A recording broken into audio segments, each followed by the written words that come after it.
My name is Laura Camargo, and I'm 27 years old. I was born and raised in a small community in the southern part of Guanajuato State, known as El Mirador. I spent all my childhood and youth there, among its dusty streets, adobe one-story houses, and thick air that always smelled like dry soil. My mother, grandmother, and I lived in an old house with a tile roof in El Encino neighborhood, one of the oldest in the area. My mother earned a living by embroidering for the women at the market, and my grandmother would say healing prayers for people who came from the nearby ranches ever since I was a child. I felt out of place. I wasn't pretty or particularly smart or charismatic. No one really noticed me. I never had close friends or anyone who sought me out just because they wanted to. While the other girls in town trained to become nurses or learn tailoring, I barely understood what I wanted to do with my life. My mother used to say I was quiet but responsible. Deep down, I just felt I wasn't enough. When I was 24, I met Yvonne. It happened during the town's patron saint celebration for San Ramon. I was helping serve a toll in the church courtyard when he walked up. He wore a cap, his shirt unbuttoned, and had the brightest eyes I'd ever seen, like they had never known sorrow. He wasn't from the area. People said he was visiting from the capital, staying with some cousins. He came up to me, asked for a drink, and talked to me for a few minutes. Then he stood nearby, as if waiting for something else. He looked at me with a mix of boldness and charm. He wasn't the kind of man you forget. That same night, he came looking for me again. He said he liked the way I smiled. I didn't know how to respond. No one had ever approached me like that. Slowly, we started seeing each other more often. He'd look for me in the afternoons. We'd walk by the old creek, sit on benches in front of the church, and talk. He said I was different, calm, and I held on to those words. For the first time, someone made me feel wanted. When he asked me to be his girlfriend, I said yes without hesitation. Through Yvonne, I met several new people. His friend from Salamanca, Irapuato, even San Luis. But the one who had the biggest impact on me was Lucia, the girlfriend of his friend Roberto. She looked like she stepped out of a movie. Tall, slim, very fair skin, and hair straight down to her waist. She always smelled like expensive perfume and wore clothes no one in our town could ever afford. She spoke with confidence that made everyone around her go quiet and listen. Every time Lucia showed up, Yvonne changed. He got anxious, kept fixing his hair, spoke louder, and looked for reasons to make her laugh. At first, I tried to ignore it. I thought it was just my own insecurity. But I started noticing the little things, the lingering looks, the pointless questions he asked her how close he'd stand. I was there, but it was like he only saw her. I tried to convince myself it was nothing, but every outing with them left me shattered inside. Lucia overshadowed me in every way. Her walk, her voice, even the way she drank water had elegance I lacked. Yvonne still treated me kindly, but it wasn't the same. He no longer looked for me with the same urgency. And me, I didn't want to lose him. Not after finally feeling chosen by someone. That's when I remembered the woman who lived next to the old cemetery, Dona Aurelia. Some said she had healing hands and worked with herbs, but others whispered she could do darker things, if asked with true faith. Some called her a witch, others simply the one who fixes things. One cloudy morning, I went to see her. I walked down the stone path to her property, passing chickens and the scent of wet soil. She opened the door without saying a word.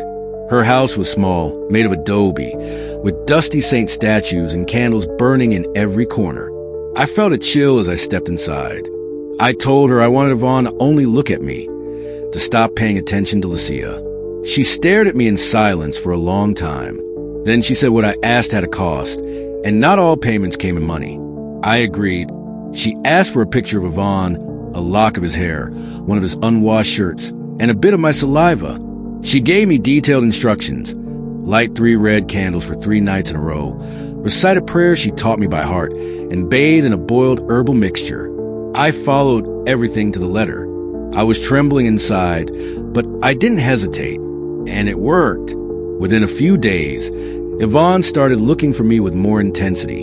He would text me constantly, show up at my house unannounced, and speak to me with a tenderness I had never heard from him before. At times, it felt like he adored me, that he was finally mine and I his, but something felt off. His body was there, but his gaze drifted every time Lucia was near. It was as if the binding only worked halfway, as if his mind still slipped away from me. I pretended not to notice, but inside, it burned. A different kind of desperation began to grow in me. I didn't just want his love anymore. I wanted Lucia gone from his life, erased from his memory, as if she had never existed. I convinced myself it was the only way to save what we had. I went back to Donna Aurelia's house, this time with a pounding heart and no hesitation.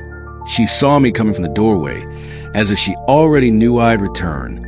She said what I was asking for now would require stronger work, something that would involve not only Yvonne, but Lucia as well.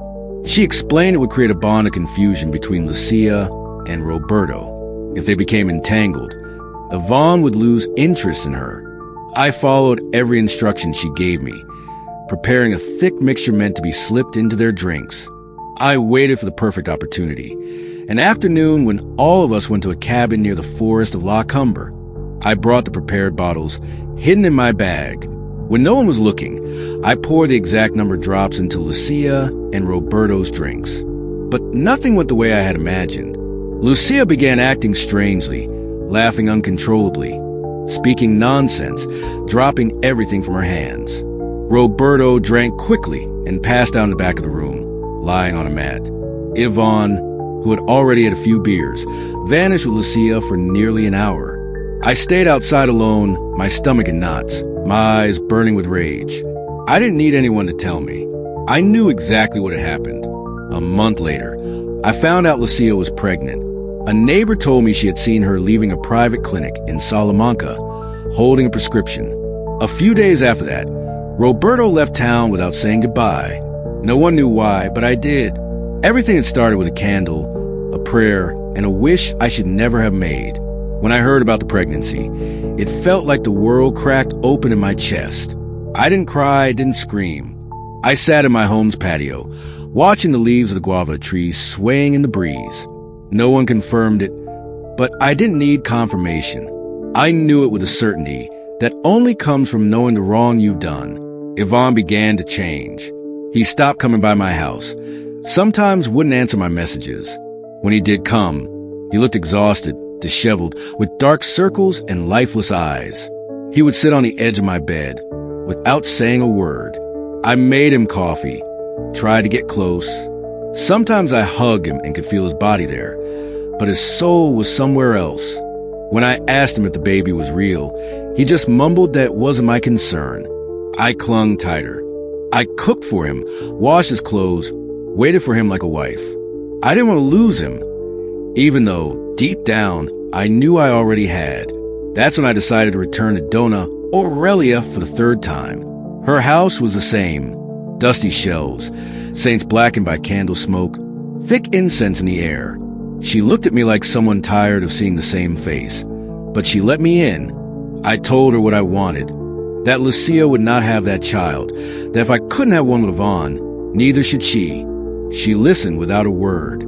Then she told me what I was asking for was dark, that such things always come back. She gave me a clay jar covered with a red cloth. She warned me to open it only under a waning moon, to spill the blood of a black hen, light an inverted candle, and speak aloud 3 times the name of the one who must lose. I didn't hesitate. I followed every step exactly as instructed. 3 days later, the news came. Lucia had suffered heavy bleeding and was admitted to a clinic in Irapuato. That night, Yvonne showed up at my house, his clothes stained, his eyes bloodshot, his breath bitter. He told me they had lost it. I just nodded. Inside, something in me felt calm. It wasn't joy, but a dull relief, like a weight had been lifted from my chest. That night was the first time I dreamed of her. She stood at the foot of my bed, wrapped in a dark shawl, with bony hands hanging by her sides. She didn't speak, but her presence was crushing. She stared at me with no face, and yet, inside my mind, I heard her voice. It didn't come from her mouth. It came from some buried place inside me. You called, you opened the door. Now you will pay. I woke drenched in sweat, my heart pounding so hard I thought it would burst. From that night on, everything in the house began to change. The lights began to flicker for no reason. The candles would blow out on their own. Dishes fell without anyone touching them. One night, I saw a shadow pass in front of the bathroom mirror while I was brushing my teeth. I turned immediately, but no one was there.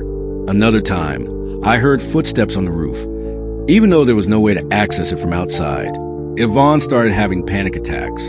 He'd wake up in the middle of the night, soaked in sweat, gasping for air.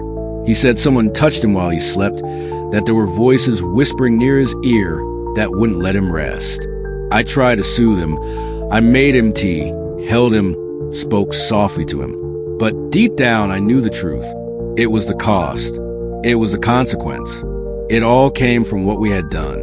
From what I had done.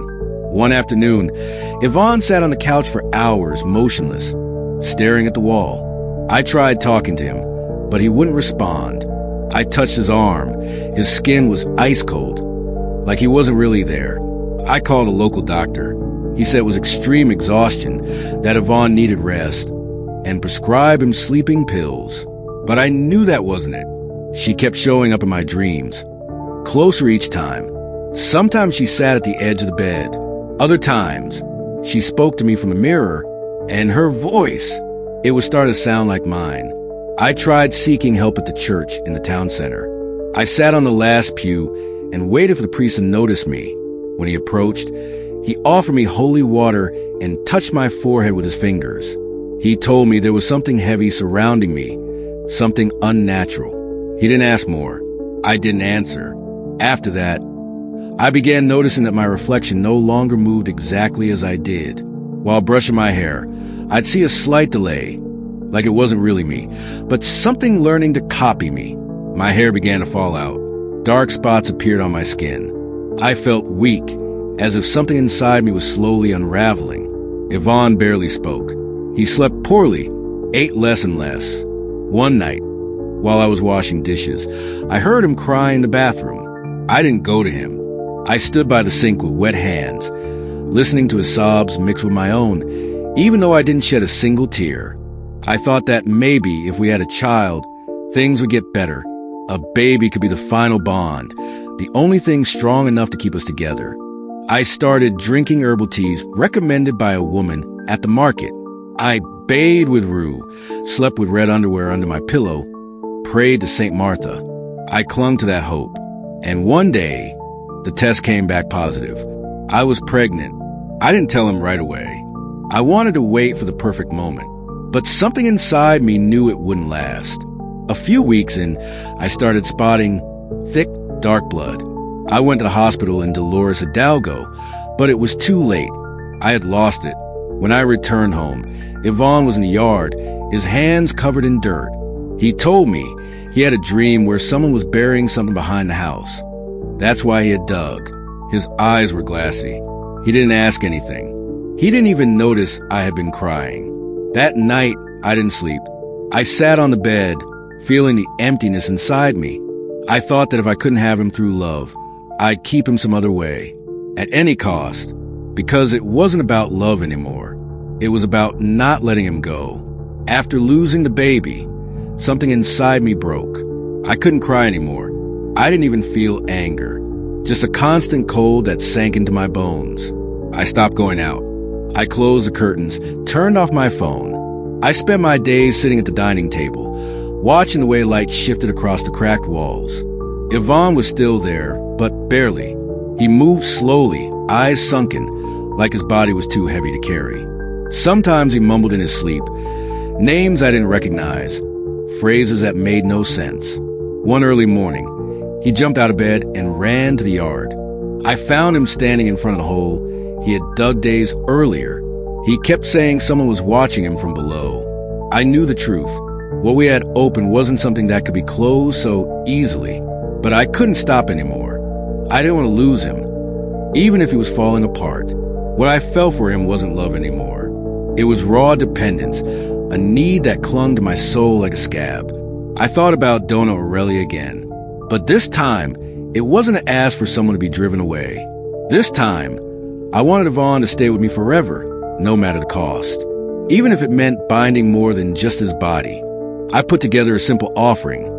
Sweetbread, a bottle of cold coffee, and a few coins.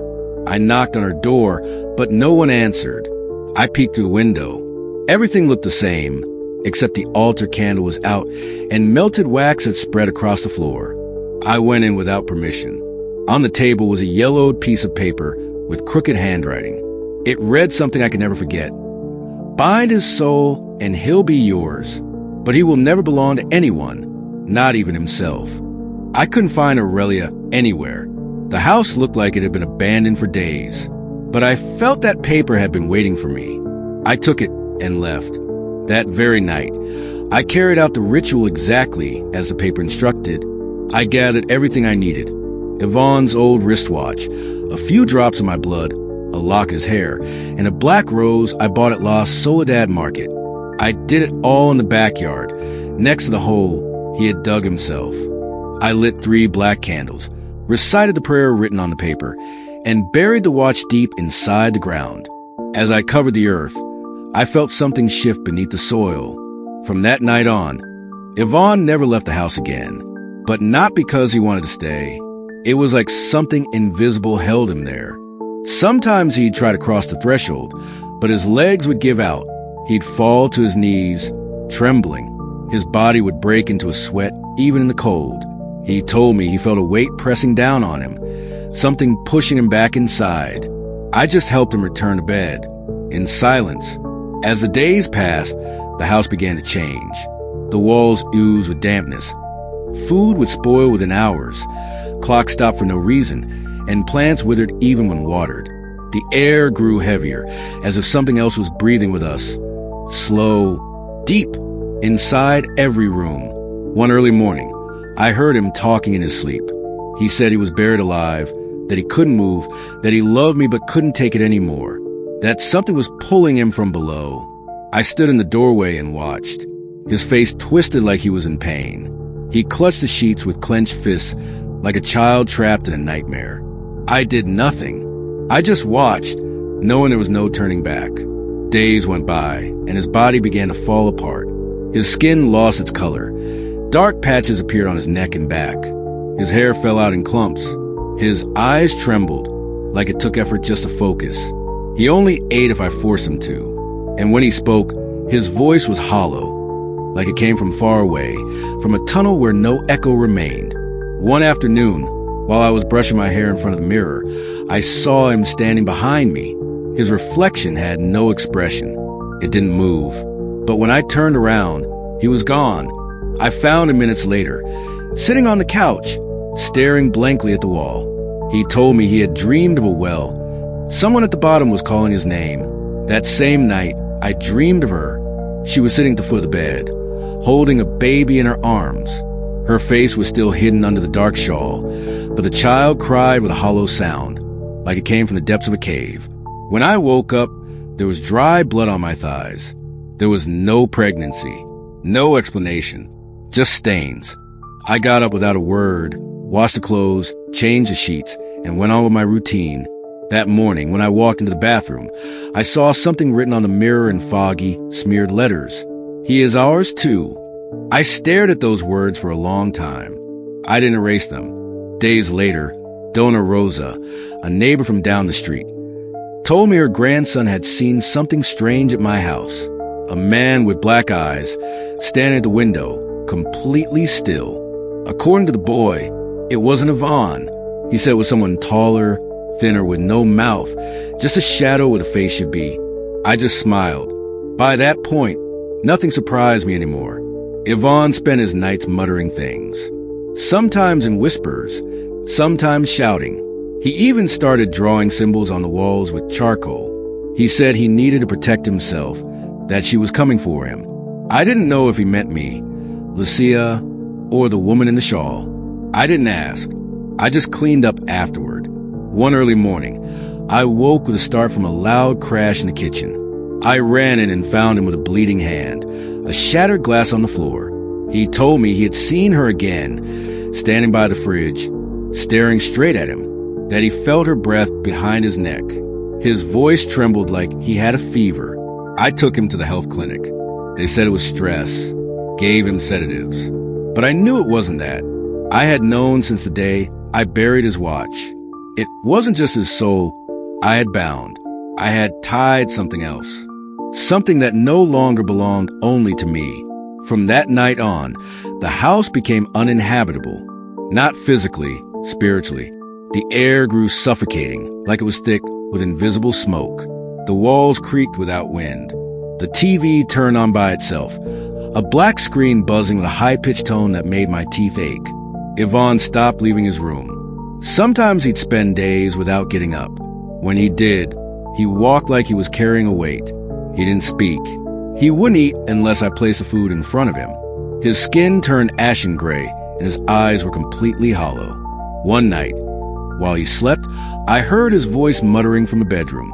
I walked closer. He kept repeating the same words. "Let me go. I can't breathe. It's like being buried alive." I stood in the doorway, my hands trembling. I knew he was talking about me, even if he never said my name. I tried to find help. I asked about Donna Aurelia, but no one knew anything. Some said her house had been shut for days. Others claimed they'd seen lights inside late at night, but no one ever answered the door. One day I went in. The lock hung loose on the door. Everything inside was untouched, except for a new stench, old dampness, rotting flesh. In the middle of the room, a salt circle surrounded a melted candle and a headless cloth doll. On the wall, scrawled in something brown, it read, "If you hold on, it consumes you." I walked out without looking back. There was nothing left to fix. He was trapped, and so was I, because when you call the darkness, you don't get to choose what stays or what it takes.